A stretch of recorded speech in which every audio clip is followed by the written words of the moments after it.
Isigcwagcwa sakho sonke wasithi qubu lo mfana selokhu wazwana nawe nengoma ivele yaphunyuka. Woza Friday ithawula nomqhele. Ngibingelele kuphi nakuphi la kufinyela khona le channel ethu eyunqa phambili.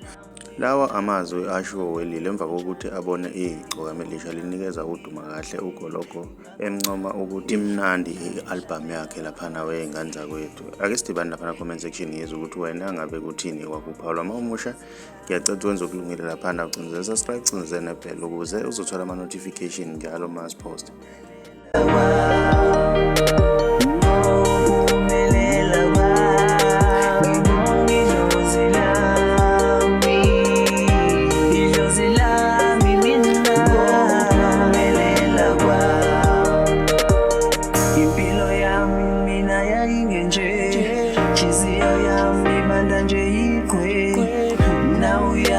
Kazi yapinde ngena lwazi mina ngingazi mise kanjani ngabalalela badala bathi mfana wami uyokusiza ukukhumbula badala ngalanda imbuzi ngayihlaba ngakhaya notshwala besintu bheka nalunokhamba indlela zami